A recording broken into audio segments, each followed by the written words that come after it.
The department says there will be no increases in the prices of basic necessities and prime commodities in the near future. Sa kabilang banda, bahagyang bumilis naman ang pagtaas ng presyo ng bigas. At nagbabadya pa yang tumaas pagpasok ng El Nino o matinding tag-init na ayon sa pag-asa ay posibleng mag-umpisa sa loob ng 2 hanggang 3 buwan. We are seeing continuous movement dito sa retail price, although maliit yung incremental increases. Meanwhile, the Agriculture Department is planning to conduct cloud seeding operations which will cost 18 million pesos. Kami namang budget na nasa dito sa regular budget ng DA, meron kaming allocation para doon. But ang tinitingnan siguro natin yung request for cloud seeding. No? So sa ngayon, may initial request for 18 million.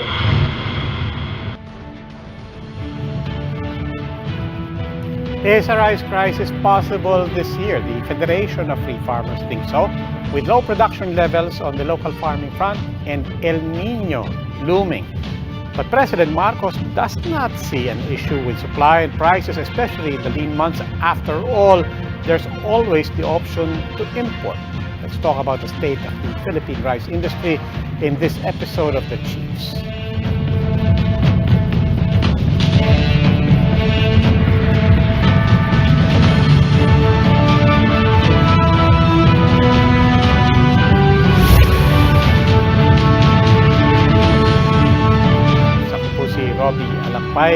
Kasama ko po ulit ngayon, Ami Pamintuan, Editor-in-Chief po ng Philippine Star, Lucy Cruz Valdez, Head of News 5, and Ed Ligao of One News. Chiefs, Evening. good evening.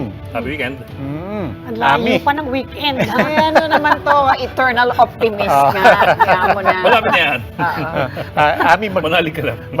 mag-June na, hindi pa makumpleto-kumpleto yung Ricardos mo sa Rescaldo. At baka lalong hindi matuloy. Ayaw talaga magsabay-sabay no? Sabi may El Nino raw Although, nalinawan mo ba kung ano El Nino ngayon? Tag-ulan ba? Tag-init? Tag-ano? Kung nasa Western Luzon ka, may pa-quiz si you have a better Secretary. chance of rain. If you're in Eastern Luzon, Better chance. better chance. Wait, You're in that's so Eastern Luzon, optimistic of you.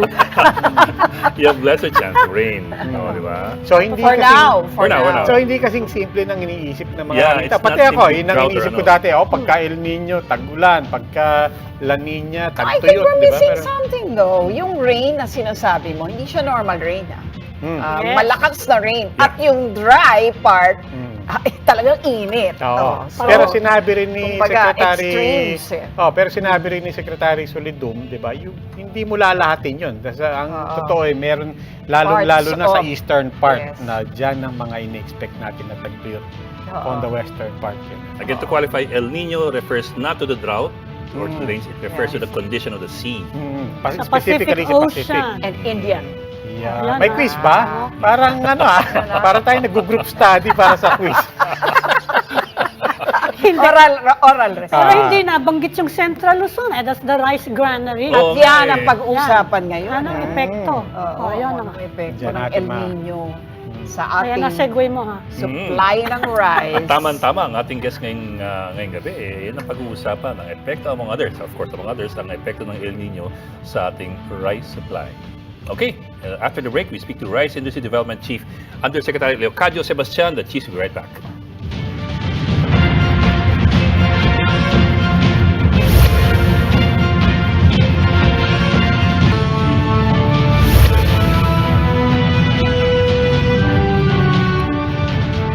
Joining us this evening is Agriculture Senior Undersecretary Leocadio Sebastian. Good evening, sir, and welcome to the Chiefs. Good evening, sir. Good evening po. Good evening, Lucy, and good evening, Ed. Good evening, Ruby, and good evening, Ami, and also good evening to our listeners. Okay, sir, first question. Siyempre, a little bit of backtracking here.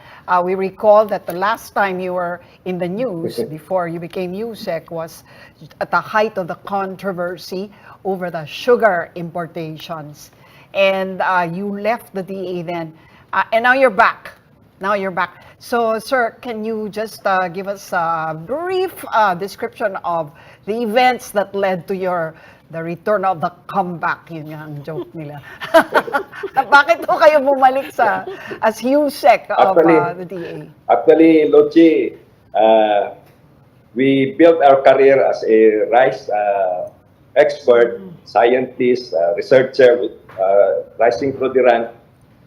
Pag tayo, kilala tayo sa rice, sa ating sa technical world at saka pati sa abroad. I excelled on rice research saka climate change. Kaya lang dito sa Philippines we became famous or infamous dahil sa sugar. Kaya sabi ko, iba talaga Pilipinas. Hindi lang sugar, sir, onions pa. Wala, hindi tayo kasama sa onion. Ayun nga, sir. Well, now you're back at the DA, and you're now having to deal with so many issues that affect talaga directly, no? Not just the livelihood of farmers, but even the general public in terms of the prices of farm commodities, no? So, sir, ang tanong ko lang sa inyo is, where are we exactly? Let's start with rice, no? Hanggang ngayon, we're many pesos away from the 20 peso per kilo that was promised to us by the end of 2022. Is that still, a realistic dream? Aspiration. Aspiration. Let's start with the outlook sa ating rice. So far, yung ating outlook naman, maganda naman. Itong last cropping natin, maganda ang production natin. So we are expecting a harvest that is more than last year. So going into the lean months, maganda ito kasi big sabihin, we will have enough supply to cope up with the lean months. At ito namang wet season planting natin is just starting. So we are projecting that if things will go well, we should have more harvest than last year. Kasi last year, medyo bumagsak yung harvest natin dahil sa epekto ng typhoons at saka yung yung pagtaas ng presyo ng fertilizer. So ngayon, medyo naka-cope up na tayo, bumaba na rin ang presyo ng fertilizer. So our farmers are also able to provide more inputs. Plus, the support of the government to rice production is also doubled. So maganda yung support. Ngayon, doon naman sa presyo, I think yung presyo na 25, it's being sold in Kadiwa, but it is subsidized. Now, whether we will reach the 20 pesos or not, that should be market-driven. Hindi dapat, unless we want to subsidize it all the way, mahirapan tayo, mapabankrupt ang gobyerno pagka subsidize natin lahat. But subsidy to targeted clients, siguro pwede sa 4-piece. Yes, Ed. Yeah, Yusek, si Robbie Alampay po. Robbie. Doon po muna tayo sa production. Sabi niya nga po, maganda naman yung harvest natin. And dito sa susunod na planting season, sabi niya nga ho, if things go well, sana tuloy-tuloy na to. But how big an if is that? Especially given that we're expecting El Nino. At saka nagka-cut off na ng irrigation, di ba? Water. Robbie, ang El Nino always have positive and negative impact. Yung prediction natin, halimbawa, pag first of all, yung months of June, July, August, we are expecting normal to at least above normal na rainfall. So, okay lang siya. We can cope up with it.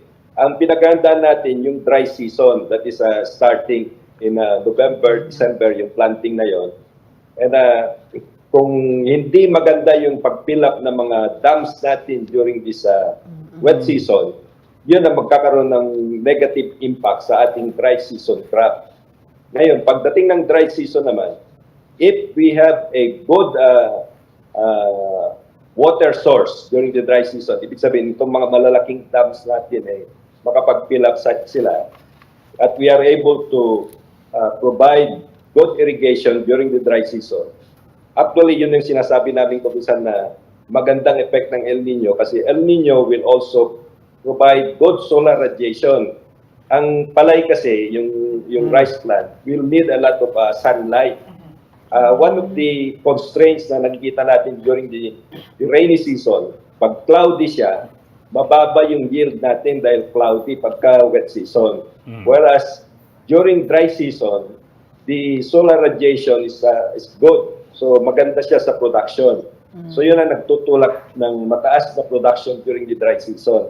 Kaya nakikita nyo pag dry season, mayroong mga farmers nagre-report ng 300 kabans, mga ganyan, o 10 tons, 15 tons, ganun ang mga yield nila na matataas. So that is what we want to exploit also during El Nino. Yung mga areas where we will have a good effect, we will try to maximize their yield. Yun namang mga areas na tatamaan, kasi meron din yung mga areas talaga tayo na drought prone.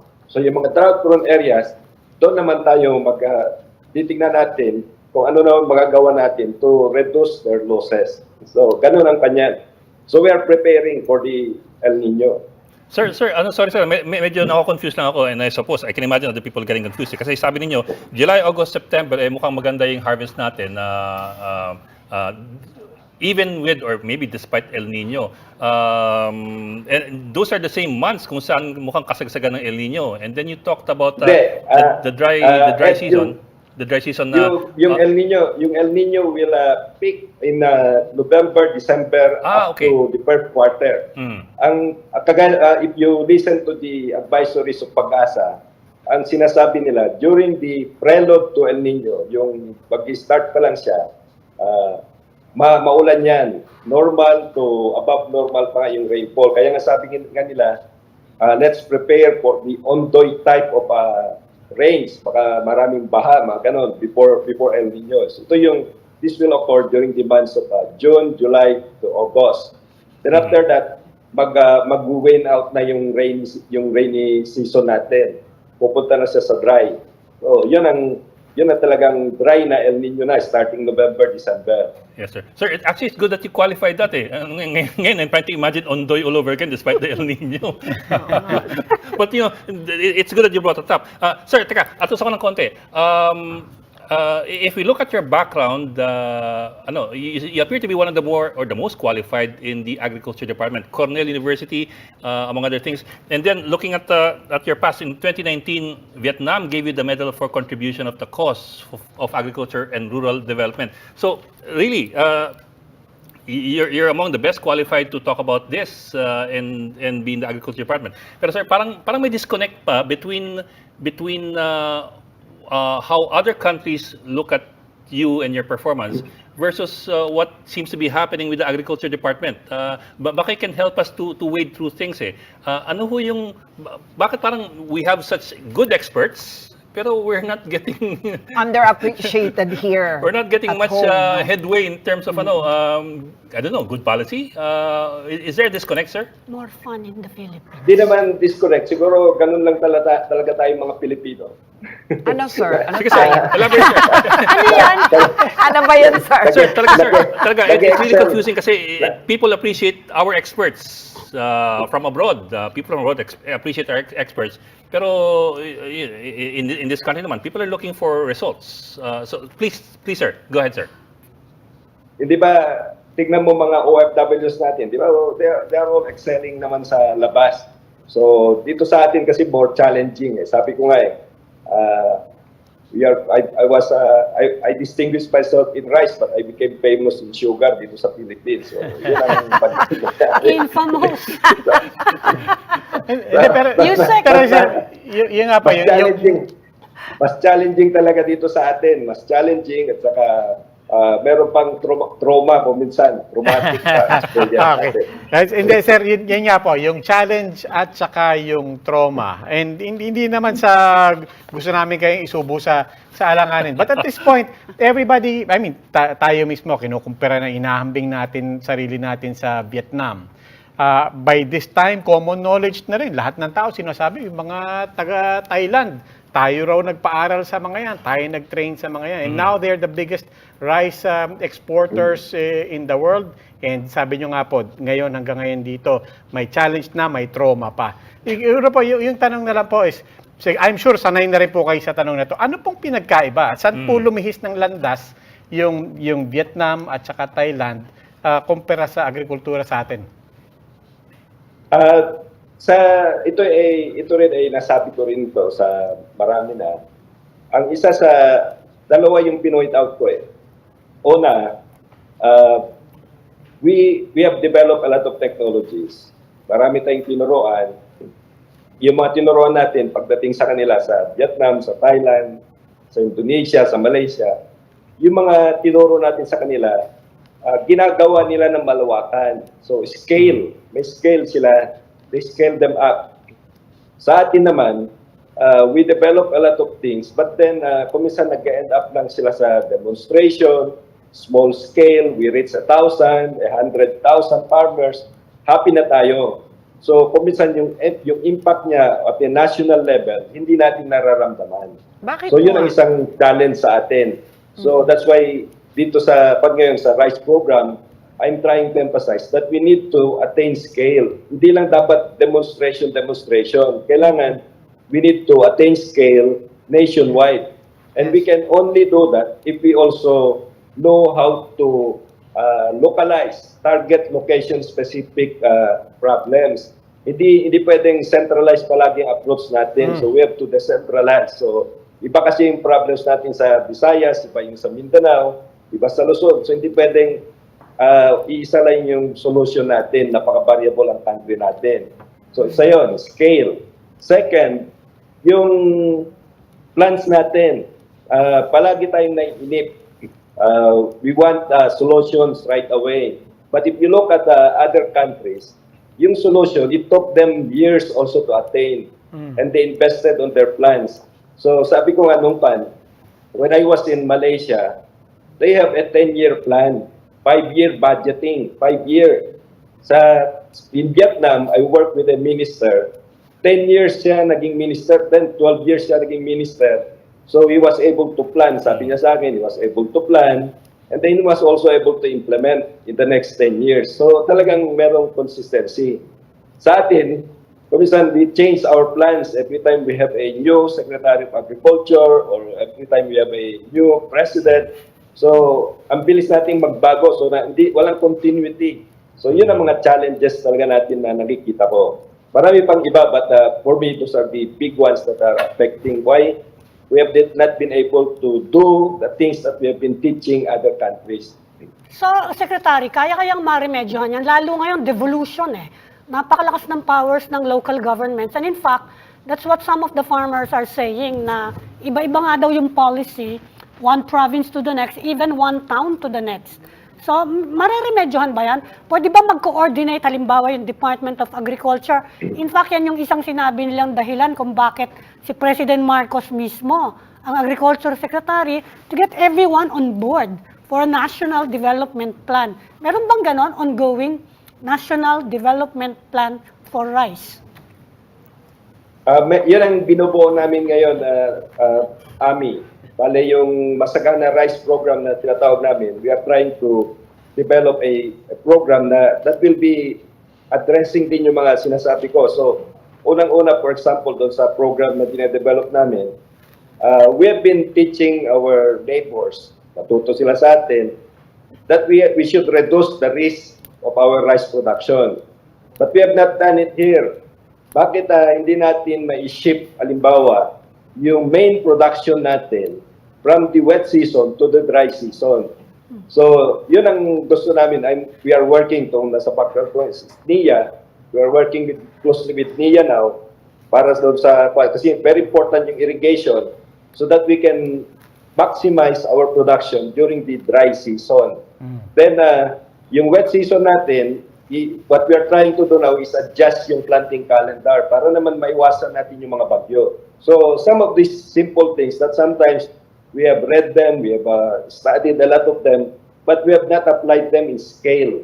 So, that's what we are trying to do. So, hopefully, we can, meron naman tayong pag-asa. We can, if the President is very supportive, and I think with the kind of support that we are getting in the department, palagi ko, malayo mararating na agriculture natin. That's But it takes time, hindi overnight. You said that's climate agriculture now, which you were championing lalo na nung nasa Vietnam kayo, and which Vietnam I think Yes. is implementing. Can you tell us more about it? Saka pwede ba yun dito sa atin para kahit anong season actually meron tayo kahit papano na domestic production? Iba yung challenges sa Vietnam, iba naman dito sa atin. But what we are trying to do now is that if we can maximize our production during the dry season, yung irrigated areas, kasi ang claim ng NIA, they have about 2 million hectares irrigated during the dry season.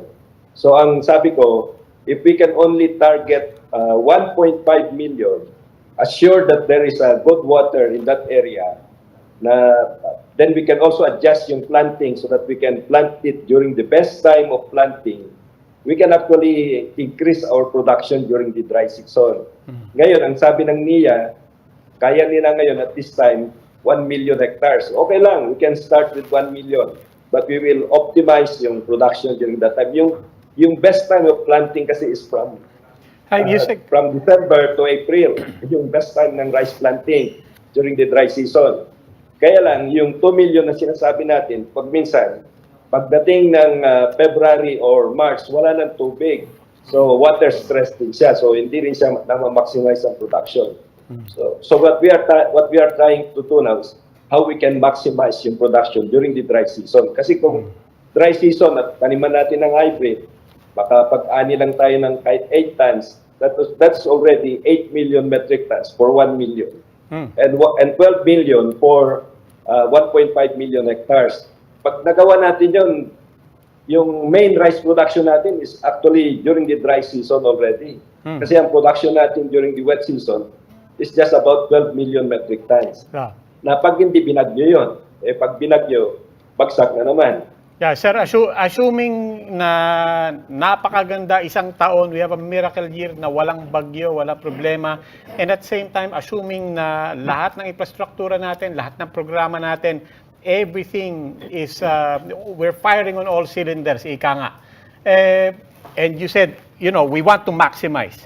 But even in the best case scenario, yung maximized output natin, how far is that from self-sufficiency? Self-sufficiency is another matter.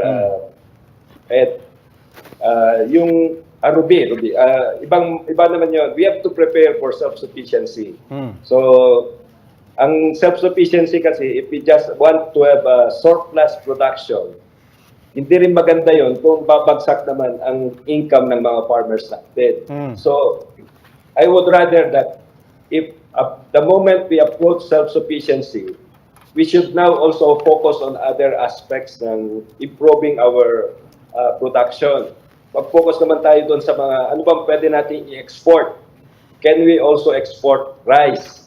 So yung mga quality rice naman natin, can we focus now on producing those quality rice that we can also export so that we continue to maintain the income of our farmers. Kasi with the globalization that we now have, we cannot avoid, kahit Vietnam nga, nung tinitignan ko nga, Vietnam also import rice. They are producing excess but they import rice. They import, for example, they import high-quality rice para sa mga tourism nila, yung mga Japonica, yung mga basmati. Then they even import yung low-quality rice for their feeds and for their noodles. Yung 2020, napalitan natin, Vietnam imported 100,000 metric tons of rice. But yung rice na yun is basically, yung mga binlid, yung broken, for feeds and for noodles kasi ang production nila, magaganda na yung quality. So, gano'n dapat ang ating plan. We have to look at it also not just self-sufficiency, but what is the economics and the business decisions that has to be made. Sir, I recall that because of the rice crisis, we removed the National Food Authority, the NFA. And so, purportedly, by removing that, magkakaroon na ng more support for local production, bababa ang presyo, rice supply will stabilize. Pero, since then, parang wala masyado nagbago. As a matter of fact, the problem has become worse. And now we hear the president talking about the supply chain, and that there has to be, a deeper study on the supply chain to make it more efficient. Parang right now, sir, hindi na natin alam kung anong punot dulo talaga ng problema. Now you're saying scale, and that you do have a plan, a national development plan, in order to achieve the scale that we need. But you also said that because we keep changing the head of the Agriculture Department, nagbabago at nagbabago lagi yung plan. 5 years lang siya, usually. That's 1 essentially year. where we still are. So my question is, and with the president sitting as de facto, well, not de facto, but as temporary, I think, head of agriculture, because he has yet to appoint someone on a more or less permanent basis. Do we expect that, whatever plans you're laying down now will encounter some change again, interruption? I know that I've said so much, but ano po ba talaga ang punot dulo? Dahil lang ba, kasi tinanggal na yung NFA, presidente na yung nakaupo, pero ganun pa rin, no? Crisis sa rice supply. Yung NFA, in 2019, we implemented the rice tariffication law. So we liberalized the importation. So yung tariff nun, yun ay ginagamit din namin ngayon to assist many farmers. So meron siyang 10 billion is going for mechanization, to seeds, and also part of it for extension, saka credit. Then yung excess pa ng 10 billion pupunta sa rice financial assistance. So marami namang natutulungan yun ng mga farmers. Ngayon, whether the price ng local natin, which is supposed to go down at yung pinoproject sa RTL, bumaba rin siya at na-maintain natin yung hindi masyadong mataas na presyo. Kasi ang worry natin nung 2019, nung 2018, tumaas yung presyo ng bigas.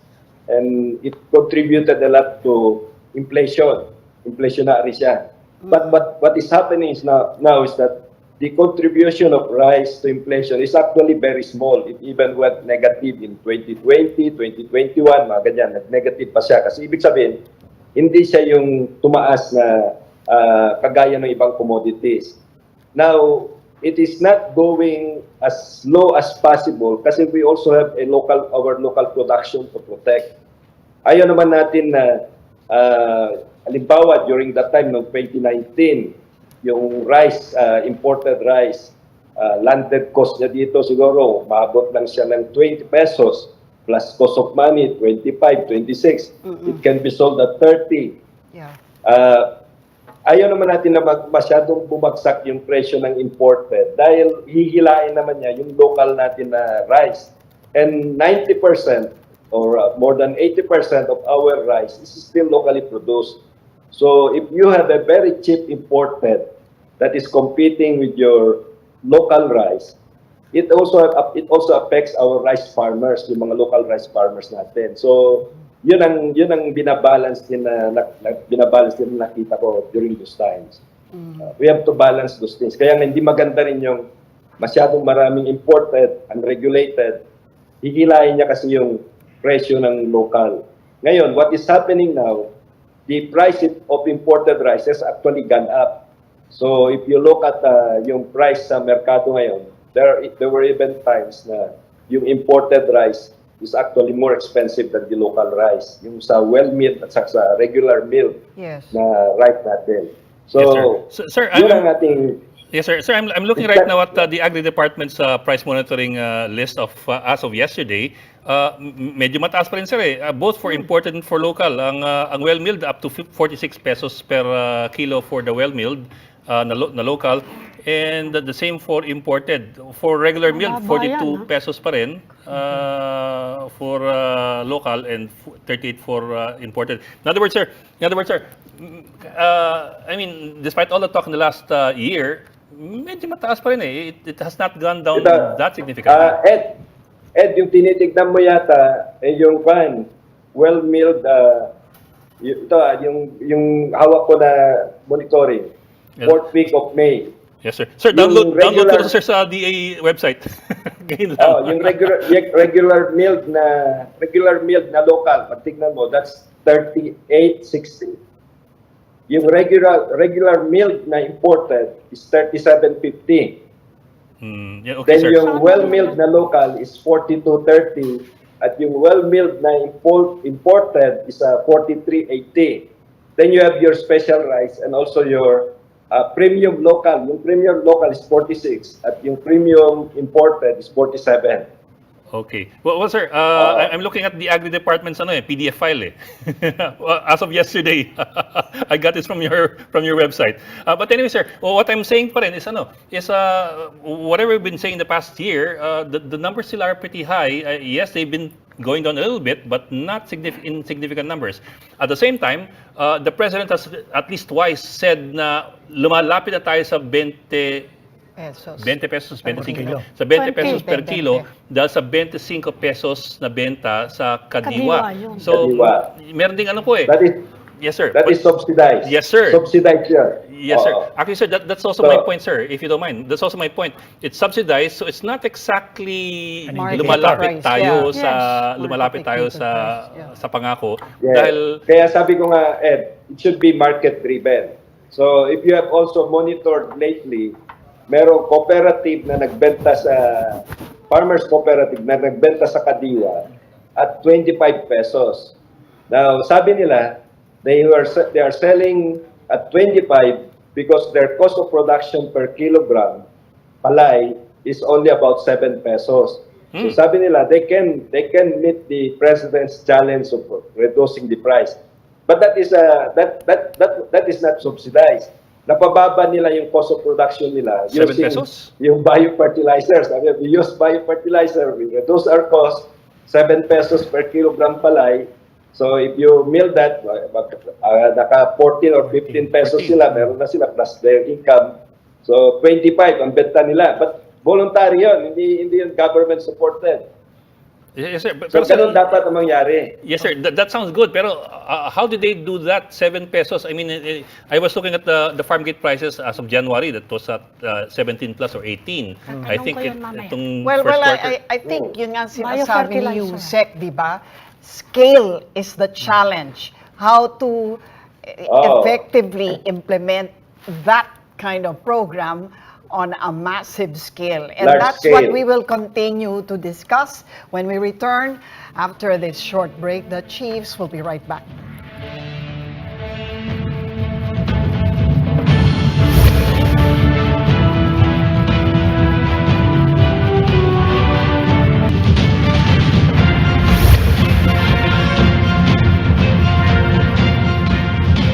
Welcome back. Still with us is Rice Industry Development Head, Department of Agriculture Undersecretary Leocadio Sebastian.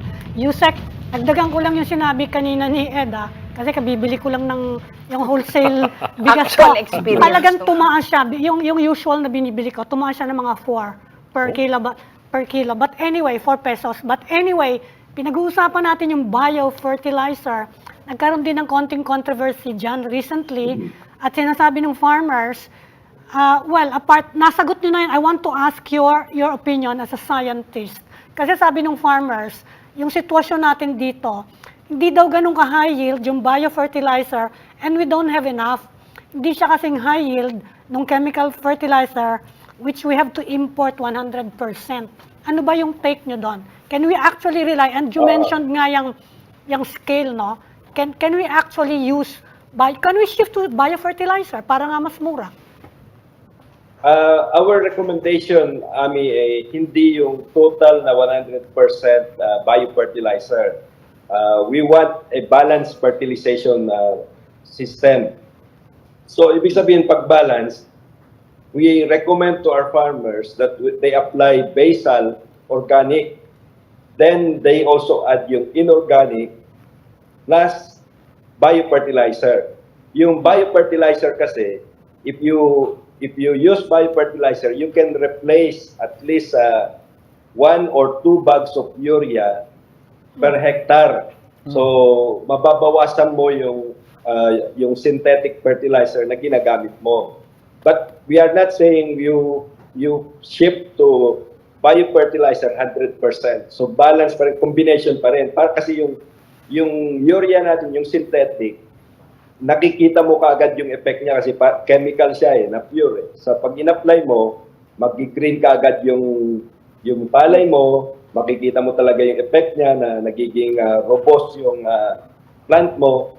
Ganon yung effect ng synthetic. Whereas if you use biofertilizer, since these are microorganisms, kung pa yan yung it takes time bago makaparami sila and then they start fixing nitrogen. Yung kasing biofertilizer, they harvest nitrogen from the air and from the soil and then they supply it to the plant. So yun ang nangyayari. What we are trying to do is reduce the cost of the farmer in terms of using synthetic. Kasi nakita nga natin last year, when the price of synthetic fertilizer went up to about 3,000, nahirapan yung mga farmers natin na i-apply yung tamang amount ng fertilizer. Whereas if we complement it with biofertilizer, mas kahit na mabawasan yung kanilang gamit ng synthetic, they may still attain high yield or higher yield than they are just using synthetic. So yun ang natin, balance. Ngayon, can we do it in scale? Kaya natin. Kasi marami na tayong mga biofertilizers. There are actually registered about 38 biofertilizers for rice. At kailangan na rin natin talaga ang mga ganyan na technology kasi if you look at our soil fertility, mababa na yung fertility ng mga lupa natin. Ang palagi lang kasi nating nilalagay synthetic, nitrogen, potassium, phosphorus. Wala na. Yung iba, para bagang pinapakain mo na lang pinapakain ng kanin. Wala man lang karne, walang gulay. Tsaka hindi napapahinga. So, ganun din yung lupa. We want it to have a balanced diet. So, yung plant, balanced diet din siya. Hindi lang synthetic ang kinakain every day. So, that is what is happening. That's why when I came back, I was looking at our average yield. Bakit yung ating average yield hanggang ngayon nandun pa rin tayo sa 4 tons, 4.2, 4.1. Pagkatapos pag binagyo, babagsak, 4.1 na 4.2. Pumapalo lang ng ganon. Whereas other farmers, pag ganoin mo yung mga outstanding farmers natin, they have been using a lot of these things, yung combination ng organic, synthetic, plus biofertilizer, and they're getting very high yield. So they know the secret of getting high yield.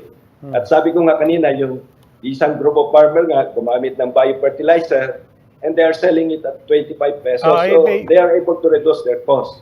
Yusek, na-excite nga kami doon pagka binabanggit nyo na they're able to reduce their prices, umaabot na lang sa 25. Pero doon po sa sinabi nyo, sabi nyo, I mean, the technology is there, the knowledge is there.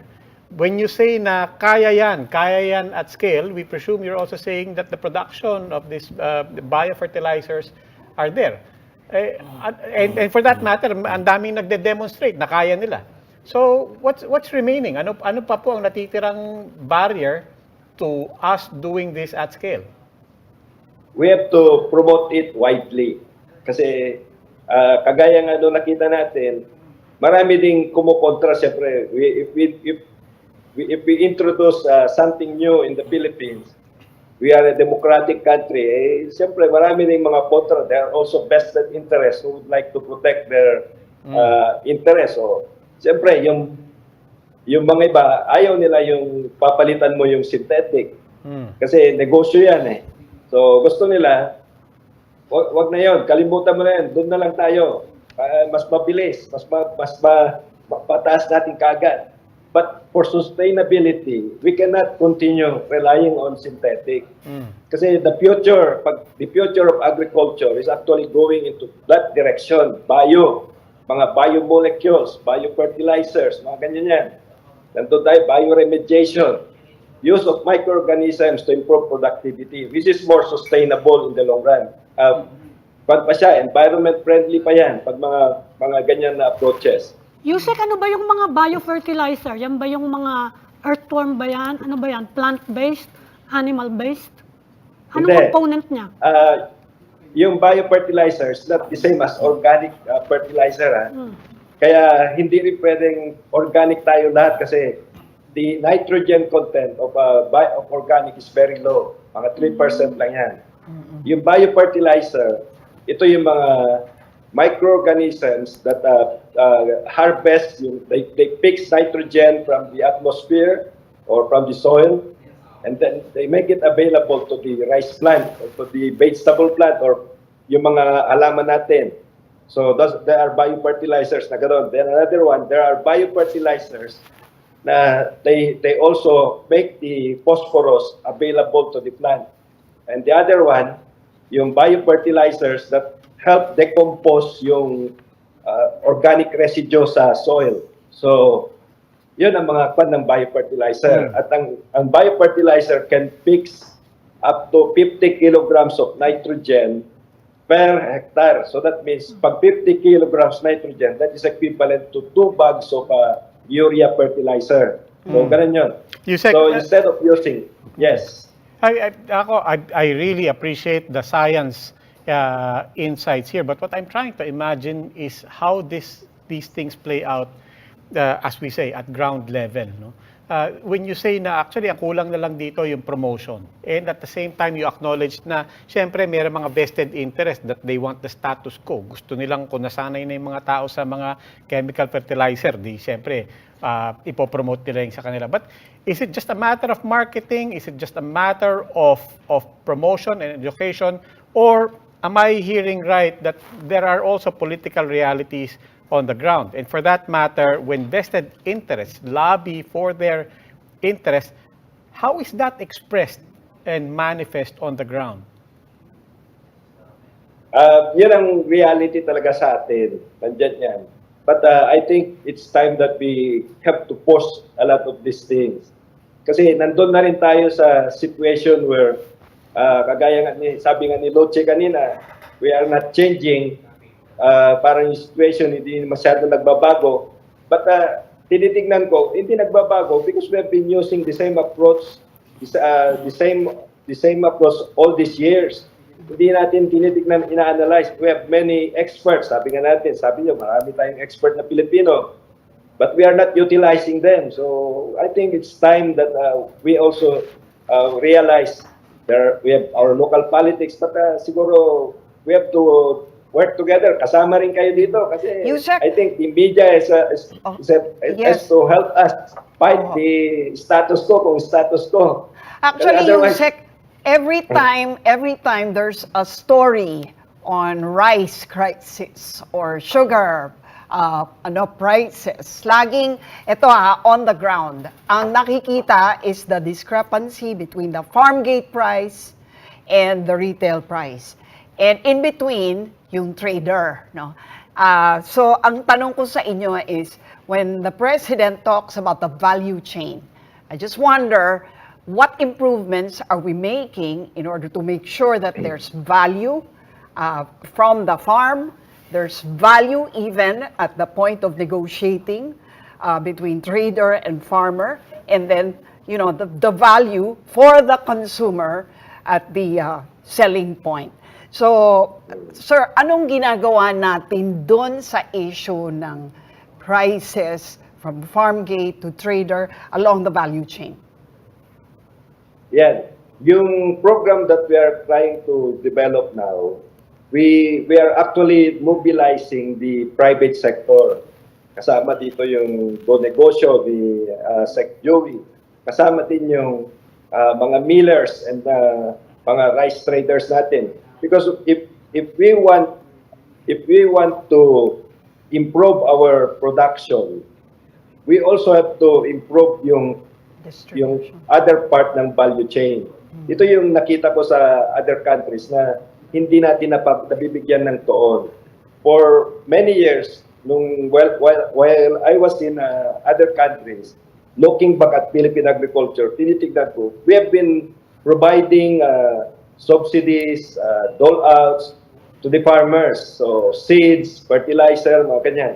At sabi ko, bakit dito sa Thailand, dito sa Vietnam, they have a different approach.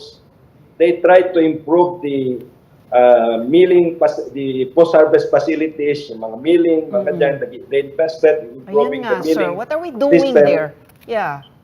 Yun nga, what are we doing in terms of Yeah. improving So post-harvest? what we are doing now, ito yung kaya yung program namin is now also trying to focus on that other part of the value chain. Kasi if we don't invest in helping the other part of the value chain na hihila sa production natin, yun yung nakikita natin na pagdating ng harvest, bagsak ang presyo ng palay to the disadvantage of our farmers. So, yun ang focus namin. The President actually will be meeting with a group of millers tomorrow, yung PRISM, yung stakeholders, to discuss some of these things, how they can also help improve the value chain. Okay. Pahabol ko na lang, Yusek. Gusto daw ng government, we become rice self-sufficient by 2027. Is that attainable? Yeah, kagaya nung sabi ko, Ami, rice self-sufficiency is a good objective, but we have to be careful. Kung ako lang, we have to be careful when we approach rice self-sufficiency to ensure that our farmers will not be at the losing end. Kailangan paghandaan natin yan na maigi. For me, it should be an outcome rather than the objective that we should be aiming. I would rather that I will always aim for improving the income of our farmers rather than just self-sufficiency per se. All right. Okay. Undersecretary Leocadio Sebastian, sir, maraming salamat po. Sir, Thank salamat po. you. Thank you, sir. Maraming salamat, Ruby. And maraming salamat, Ed, Lotji, and Ami. Good evening to our Thanks, sir. listeners. Magandang gabi po. And that is all we have for the Chiefs. We hope what was discussed will keep the conversation going. I'm Robbie Alampay. I'm Ami Pamintuan of the Philippine Star. I'm Lucy Cruz Valdez of News 5. I'm Ed Lingao. We are One News, all sides, all the time.